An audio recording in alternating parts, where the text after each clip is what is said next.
ఇకపోతే వేదిక పైనటువంటి సంఘ నాయకులు, పరిచారకులు, సేవలో సహకారులు, ఉపకారులు అందరికీ వందనాలు. సభలో కూర్చున్న మీ అందరికీ కూడా నా 2 చేతులు జోడించి యేసుక్రీస్తు నామములో వందనాలు తెలియజేస్తూ మీకు, మీ కుటుంబాలకు క్రిస్మస్ మరియు నూతన సంవత్సరపు శుభాకాంక్షలు కలుగునుగాక. ఆమేన్. బాగున్నారా? ఏం బాగున్నామయ్యా, మధ్యాహ్నం టైం అయిపోయింది, కడుపులో ఎలకలు పరిగెడుతున్నాయి అని మీరు తొందరపడితే నేనేం చేయలేను. కానీ చాలా స్పష్టంగా కొన్ని మాటలు చెప్పుకొని ముగించేద్దాం. ఏమండి, ఇందాక దైవజనులు ప్రస్తావించినట్లుగా మన రాక మాత్రం ఆలస్యంగా వస్తాం, వెళ్ళిపోవడం మాత్రం తొందరగా వెళ్ళిపోవాలని చూస్తాం. అది సరైనటువంటి పద్ధతి కాదు. సమయానికే వస్తే సమయానికే వెళ్ళాలి అనే ఆలోచన మంచిది. అందును బట్టి మీరు ఈ విలువైనటువంటి సమయంలో కొద్ది నిమిషాలు దేవుని వాక్యాన్ని వినాలని కోరుతున్నాను. ప్రభునామమునకు మహిమ కలుగునుగాక. ప్రభునందు ప్రియులారా, యేసు ప్రభువుని నమ్మిన దగ్గర నుండి ఈ రోజు వరకు ఎన్నో క్రిస్మస్ సందేశాలు మనం వింటున్నాము. ఎన్ని సందేశాలు విన్నా సందేశాల సారాంశం అంతా ఒక్కటే, అదే ప్రభువైన యేసు. యేసు లేకుండా లోకము లేదు, యేసు లేకుండా సృష్టి లేదు, యేసు లేకుండా భూమి మీద ఏ జీవి కూడా లేదు, సృష్టి లేదు. భూమి ఆకాశములను కలుగజేసిన వాడు ఆయన. కాబట్టి యేసు లేకుండా సూర్యుడు ప్రకాశించలేడు, చంద్రుడు నక్షత్రాలు ప్రకాశించలేవు, భూమి తన చుట్టూ తాను తిరుగుతూ సూర్యుని చుట్టూ తిరగలేదు. దానికి కారణం ఏమండి? ప్రభు అయిన యేసుక్రీస్తు. కాబట్టి సృష్టికర్త అయినటువంటి దేవుడు ప్రభుని యేసు. కాబట్టి క్రిస్మస్ కి మూల కారకుడు, క్రిస్మస్ కి ప్రధాన కారకుడు, క్రిస్మస్ కి కేంద్ర బిందువు ప్రభు అయిన యేసుక్రీస్తు. కాబట్టి ఈరోజు ఒక సంగతిని, సత్యమును మనము గమనించాల. జీవితములో క్రీస్తే ముఖ్యం, క్రిస్మస్ కాదు. ఎంతమందికి అర్థమైంది?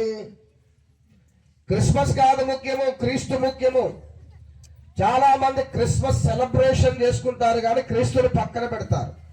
క్రీస్తుని పక్కన పెట్టి చేసుకునే క్రిస్మస్ శాశ్వతం కాదు, నిలబడదు. దాని ద్వారా ఏ విధంగా ఆధ్యాత్మికమైన మేలు కూడా ఉండదు. గనుక ప్రభునందు ప్రియ దేవుని ప్రజలారా, క్రిస్మస్ కి కేంద్రం క్రీస్తు అయితే క్రీస్తే మనకు ప్రాముఖ్యం.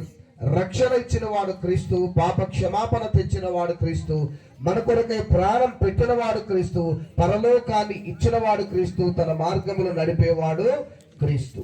గనుక ప్రతి విశ్వాసి క్రీస్తును కలిగి ఉన్నప్పుడు క్రిస్మస్ కి విలువ వస్తుంది. లేకపోతే అది ఏ మాత్రము మన జీవితంలో విలువైనది కాదు. కాబట్టి దయచేసి ఒక్క మాట, దయతో అందరూ కూడా బైబిల్ గ్రంథాలు తెరవండి. పాఠ్య భాగముగా, వాక్య ధ్యాన భాగముగా చదువుకున్నటువంటి లేఖనం 1 యోహాను పత్రిక 3వ అధ్యాయము 5వ వచనం చదివి ప్రారంభించుకుందాం. దయచేసి అందరూ బైబిల్ గ్రంథాలు తెరవండి, బైబిల్ గ్రంథాలు తెరవండి. 1 యోహాను పత్రిక 3వ అధ్యాయము 5వ వచనము.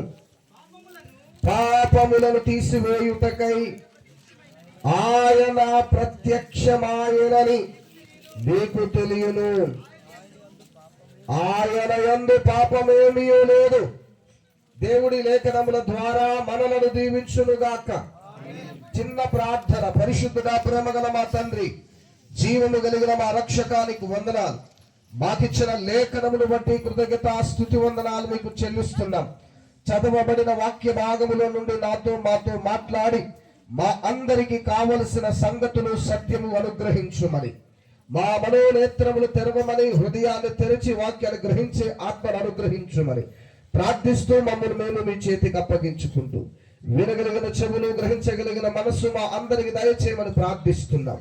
బలహీనుడు, వట్టివాడు, అజ్ఞాని, అభాగ్యుడు నీ దాసును మీ సిలువ చాటున మరుగు చేసి నీవే నిలబెట్టి బలపరిచి వాడుకోమని ప్రార్థిస్తూ యేసయ్య దివ్య నామమున ప్రార్థించి అడిగి వేడుకొని ఉన్నాము తండ్రి.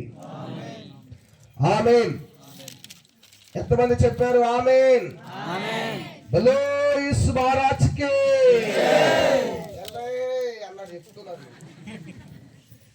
రెండు చేతులు ఎత్తి పైకి, చేతులు నాకు ఉన్నాయి అన్నోళ్ళు చేయలేత్తండి, నా నోరు కూడా పని చేస్తుంది అన్నోళ్ళు బిగ్గరగా చెప్పండి, బోలో యేసు స్వరాజ్కి. అలా దించకండి, అప్పుడే దించరు. దేవుని నామానికి మహిమ కలుగును గాక. రెండే రెండు మాటలు నాకు ఇచ్చిన సమయాన్ని సద్వినియోగం చేసుకుని ముగించేస్తా. దేవుని ప్రజలారా, యేసు క్రీస్తు అనేటువంటి ఈ వ్యక్తి మానవుడే అయినా గాని సంపూర్ణమైన దేవుడు, సంపూర్ణమైనటువంటి మానవుడు. యేసుక్రీస్తు భూలోకానికి ఎందుకు వచ్చాడు అనే ప్రస్తావన ఇక్కడ కనబడుతుంది.